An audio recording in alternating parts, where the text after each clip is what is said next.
ఓం శ్రీ గణేశాయ నమః. శ్రీమాత్రే నమః. శివాయ గురవే నమః. శ్రీకృష్ణ పరబ్రహ్మణే నమః. శ్రీరామాయ నమః. శ్రీ గురుభ్యో నమః. యా దేవీ సర్వభూతేషు జ్ఞానరూపేణ సంస్థితా నమస్తస్యై నమస్తస్యై నమస్తస్యై నమో నమః. మోహనవాణి ఛానల్ వీక్షకులందరికీ ముందుగా నా యొక్క సాధువాదాలు. ఈ రోజున పంచమహాకన్యల్లో ప్రఖ్యాతి వహించినటువంటి శ్రీమద్ రామాయణంలో బాలకాండలో వచ్చేటటువంటి భర్త చేత శపించబడినటువంటి అహల్యాదేవి యొక్క చరిత్ర ఈ రోజున ముచ్చటించుకునే ప్రయత్నం చేద్దాం. మనకి శ్రీమద్ రామాయణంలో కనిపించే గొప్ప పాత్రల్లో ఒకటి అహల్య పాత్ర. బ్రహ్మదేవుడు ఒకానొకప్పుడు తనలో నుంచి ఒక అందమైనటువంటి స్త్రీని సృష్టించాడు. ఆమె బ్రహ్మ మానస పుత్రిక.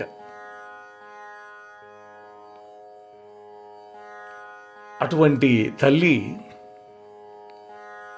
గొప్ప మహర్షి, సప్తఋషుల్లో ఒకడు, మంత్రద్రష్ట, న్యాయసూత్రాలను రచించినటువంటి వాడు,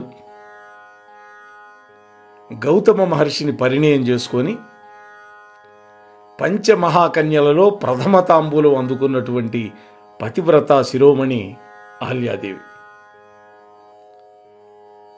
హలం నామేకః వైరూప్యం హల్యం తత్ప్రభవం భవేత్ యస్యా న విద్యతే హల్యం తేనా హల్యేతి విశ్రుతా. ఇది వాల్మీకి రామాయణం ఉత్తరకాండలో 30వ సర్గలో 29వ శ్లోకం. హల్యము అనగా వైరూప్యం, అంటే దున్నబడేది అని. దున్నినప్పుడు ఏమవుతుంది? ఈ భూమి యొక్క రూపం మారుతుంది. అది లేనటువంటిది అహల్య. సర్వాంగ సుందరిగా సృష్టికర్త అయినటువంటి బ్రహ్మదేవుడి చేతనే గొప్పగా ప్రశంసింపబడినటువంటి సౌందర్యం అహల్యాదేవిది. కానీ ఈ తల్లి మీద చెలరేగినంత దుమారం సాహిత్యంలో మరే పాత్ర మీద లేదు అంటే అది అతిశయోక్తి కానే కాదు. వేద వాంగ్మయం నుండి దక్షిణాంధ్ర సాహిత్యం మీదుగా ఆధునిక సాహిత్యం వరకు ఈ అహల్యాదేవి అనేక రూపాల్లో మనకు దర్శనమిస్తోంది. తైత్తరీయ ఆరణ్యకంలో ఇంద్రుణ్ణి యాగానికి ఆహ్వానించే సందర్భంలో ఇంద్రాగచ్చ హరివ ఆగచ్చ మేధాతిథే మేషవృషణస్వస్య మనే గౌరావస్కంది అహల్యాయై జార కౌశిక బ్రాహ్మణ గౌతిక గౌతమ బ్రువాణ. ఇది కృష్ణ యజుర్వేదంలో తైత్తరీయ ఆరణ్యకంలో 2వ అధ్యాయంలో 70వ శ్లోకం. ఇప్పుడు నేను చెప్పింది గౌతముడు, అహల్య, ఇంద్రుడు, కౌశికుడు అనేటువంటివి రామాయణంలో గొప్ప పాత్రలు. కౌశికుడు అంటే విశ్వామిత్రుడు. శ్రీరామచంద్రుడు ఆ పాత్రలను పునీతం చేశాడు. పై మంత్రానికి విద్యారణ్యుల వారి యొక్క భాష్యాన్ని పరిశీలిస్తే, హే ఇంద్ర, పరమైశ్వర్యయుక్త ఇహ కర్మణ్యాగచ్చ హరివ హరినామక అశ్వౌ అస్య విద్యతే తస్మిన్ అర్థే వృషణస్వస్య మనే మేనే అని ఉంటుంది. ఈ విధంగా వైదిక పరంగా కొనసాగినటువంటి విద్యారణ్యుల వారి వ్యాఖ్యానంలో అహల్యాయై జారా అనేటువంటి పదానికి అహల్యా గౌతమస్య భార్య తస్యా ఇంద్రే జారా ఇది పురాణే ప్రసిద్ధం అని విడిచిపెట్టడం మనం గమనించవచ్చు. శ్రీ కుమారుల భట్టు తన యొక్క తంత్ర వార్తికంలో వేదంలో ఉన్నటువంటి ఇంద్ర అహల్యల యొక్క ప్రస్తావనని వ్యాఖ్యానిస్తూ సాక్షాత్తు చంద్రుడే గౌతముడు, గో శబ్దానికి ఉత్తమమైనటువంటి సూర్య కిరణములు లేదా కిరణములు అని అర్థం. ఇక్కడ చంద్రుడు కాబట్టి చంద్రుడి నుంచి వచ్చేది వెన్నెల. సర్వేపి రశ్మయః గావ ఇత్యుచ్యంతే అంటే చంద్రుడి యొక్క భార్య అయినటువంటి రాత్రే అహల్య. అహ లీయతే యస్యాం సా అహల్య. పగలు దేనియందు మునిగి ఉంటుందో అది అహల్య. అంటే పగలి రాత్రిలో మునిగిపోతే కదా, అందుకని రాత్రే అహల్య. ఇంద్రుడు అంటే పరమైశ్వర్య సంపన్నుడైనటువంటి సూర్యుడు. కాబట్టి ఇంద్రశబ్ద వాచ్యుడైనటువంటి సూర్యుడు ఉదయించగానే అహల్య అంటే రాత్రి నశించిపోతోంది. కాబట్టే ఇంద్రుడు అహల్యాయై జారా అని సంబోధించబడుతూ ఉన్నాడు.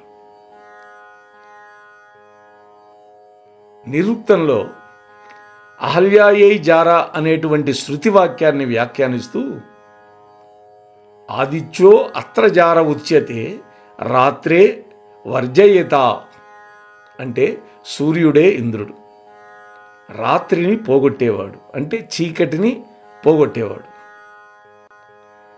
అహల్యాయై జారా అని సంబోధించబడుతున్నాడు. భట్టభాస్కరుల వారు అహల్యాజారుడు అంటే వాక్ పరిమాణకారకుడైనటువంటి ఇంద్రుడు అనేటువంటి గౌరవస్కంది అనేటువంటి మంత్రంలోని గౌర శబ్దానికి ఆద్యంత గ్రహణం చేత గౌతమధార అని వ్యాఖ్యానించారు. ఈ వివరణలన్నీ కూడా మనం పరిశీలన చేస్తే గౌతమ అహల్య ఇంద్ర శబ్దాలు వేదంలో ప్రతీకాత్మకంగా ప్రయోగించబడ్డాయి అని అర్థమవుతుంది. కానీ వేదాల కంటే భిన్నంగా రామాయణాది కావ్యాల్లో రమణీయ ఇతివృత్తంగా అహల్య కథ ఒక రూపాన్ని ధరించింది. రామాయణంలో అహల్య యొక్క వృత్తాంతం 2 ప్రదేశాల్లో కనిపిస్తుంది. మొదట బాలకాండలో వృత్తాంతంలో అహల్య దోషిగా కనిపిస్తుంది. అదే ఉత్తరకాండలో వృత్తాంతం చూస్తే ఆ దోషాన్ని పరిహారం చేసుకున్నట్లుగా చెప్పబడి కనిపిస్తుంది. బాలకాండ కథలో ఇంద్రుడు గౌతమ మహర్షి వేషంలో వచ్చినట్లు తెలిసి కూడా అహల్య ఇంద్రుడి మీద మక్కువతో మునివేషం సహస్రాక్షం విజ్ఞాయ రఘునందన మతిన్ చకార దుర్మేధ దేవరాజ కుతూహలాత్ అన్నాడు వాల్మీకి వారు. వాల్మీకి రామాయణంలో బాలకాండలో 48వ సర్గలో 19వ శ్లోకం ఇది. అంటే ఇంద్రుడికి తనను తానుగా తన ఇష్టపూర్వకంగా అర్పించుకున్నట్లుగా వ్రాయబడింది. అందుకనే దుర్మేధ అన్నాడు. దుర్మేధ అయినటువంటి అహల్య దేవరాజు పట్ల ఉండేటటువంటి కుతూహలంతో తనను తాను అర్పించుకుంది అని ఈ శ్లోకానికి.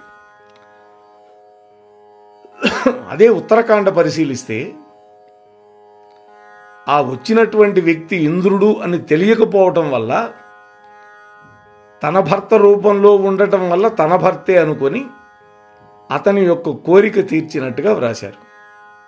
అజ్ఞానాత్ ధర్షిత విప్ర త్వద్రూపేణ దివౌకసా న కామారాత్ నకామకారాత్ విప్రర్షే ప్రసాదం కర్తుమర్హసి అన్న. వాల్మీకి రామాయణం ఉత్తరకాండ 30వ సర్గ 44వ శ్లోకం. అంటే బాలకాండ కథలో అహల్య పాప నిష్కృతిని పొందింది. అదే ఉత్తరకాండలో ఇంద్రుడు పాప పరిహారాన్ని పొందాడు. గౌతమ మహర్షి శాపాన్ని పొందినటువంటి ఇంద్రుడు ఆ విధంగా అయినాడు. కుర్వతా తపసో విఘ్నం గౌతమస్య మహాత్మనః క్రోధముత్పాజ్య హి మయాసుర కార్యమిదం కృతం అంటాడు ఉత్తరకాండలో 49వ సర్గలో 2వ శ్లోకం. దేవతల యొక్క కార్యాన్ని నిర్వహించగలిగాను అనేటువంటి తృప్తితోటి దేవలోకానికి వెళ్ళిపోయాడు ఇంద్రుడు అని ఈ శ్లోకానికి. ఇది క్లుప్తంగా అహల్య యొక్క వృత్తాంతం. ఏమిటి దేవకార్యం అంటే? ఇంద్రుడు ఒక పరీక్షాధికారి. భూలోకంలో ఎవరు విస్తారంగా తపస్సు చేసినా ఆ తపస్సుని పరీక్షించే అధికారం ఇంద్రుడికి ఉంటుంది. పరీక్షకు అధికారం ఏంటి? పరీక్షకి ఎలా పరీక్ష పెడతాడంటే కోపం తెప్పిస్తాడు. ఆ కోపంలో శాపవాక్కు విడిచిపెడితే తపస్సు కాస్త తగ్గిపోతుంది. విశ్వామిత్రుడు అంతే కదా. ఇది క్లుప్తంగా స్థూలంగా అహల్య యొక్క వృత్తాంతం 2 కాండాలలో ఉన్నది, బాలకాండ, ఉత్తరకాండ. రావణాసురుడు అరణ్యకాండలో సీతాదేవిని అపహరించాడు.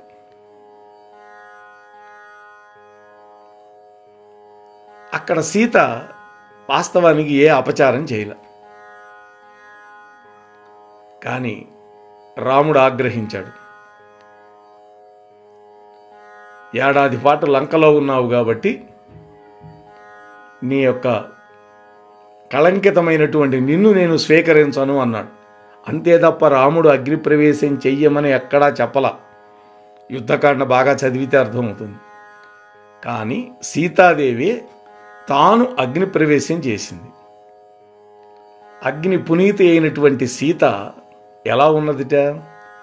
దీప్తామగ్ని శిఖామివ అన్నట్లుగా ప్రకాశించింది అని వాల్మీకంలో చెప్పారు. వెలుగుతున్నటువంటి దీప శిఖలాగా మెరిసిపోయిందిట అగ్నిప్రవేశం నుంచి బయటకు వచ్చినటువంటి అమ్మ. ఇక్కడ దేవకార్యం కోసం ఇంద్రుడు గౌతముడి వేషంలో అహల్య దగ్గరకు వచ్చాడు. గమనించినటువంటి గౌతముడు కోపించాడు, శపించాడు. అటువంటి శపించబడినటువంటి అహల్యని రామచంద్ర ప్రభు ఉద్ధరించాడు. తపించినటువంటి అహల్య దీప్తమగ్ని శిఖామివ్వవలే ప్రజ్వలింది. ఇక్కడ కూడా అక్కడ పునీతురాలైనటువంటి సీత ఇక్కడ రాముడి యొక్క పాదాన్ని సోకి పునీత అయినటువంటి అహల్య. వీళ్ళిద్దరికీ ఒకే విశేషణం వాడాడు వాల్మీకి మహర్షి. దీప్తామగ్ని శిఖామివా అన్నాడు. అంటే ఇక్కడ వాల్మీకి మహర్షి యొక్క ఆంతర్యం ఏంటి? చాలా అత్యంత నిగూఢమైంది, అతి పవిత్రం కూడా. అందుకనే ఊరిక చదువుకుపోవటం కాదు శ్రీమద్ రామాయణం. మహాత్ములు వ్యాఖ్యానించినటువంటి దాన్ని కూడా అనుసంధానించాలి. రామాయణానికి మనం వ్యాఖ్యానం చేస్తే గోవిందరాజు వ్యాఖ్యానం చాలా చాలా చాలా ప్రధానమైనది. ఇక్కడ హలము అంటే నాగలి అని, సీత కూడా నాగేటి చాలే. సీత అంటే సీతా లాంగల పద్ధతి అని అర్థం ఉన్నది. అంటే నాగలి చేత ఏర్పడింది అని. అటువంటి ఈ యొక్క అహల్యాదేవి యొక్క అద్భుతమైనటువంటి వృత్తాంతం రేపటి రోజు 2వ భాగంలో మనం మిగతా విషయాలు చర్చించే ప్రయత్నం చేద్దాం. అంతవరకు ఈ ఛానల్ని వీక్షిస్తూ ఉండండి. మీకు ఇందులో పెట్టే అంశం కనుక నచ్చితే లైక్ చేసి మీ కామెంట్ పెట్టండి, మీ బంధుమిత్రులు కూడా పంచండి అని మీతో మనవి చేసుకుంటూ ముగిస్తున్నాను. రేపటి రోజు మిగిలినటువంటి అహల్యాదేవి యొక్క వృత్తాంతాన్ని అనుసంధానం చేసుకునే ప్రయత్నం చేద్దాం. స్వస్తి. మోహనవా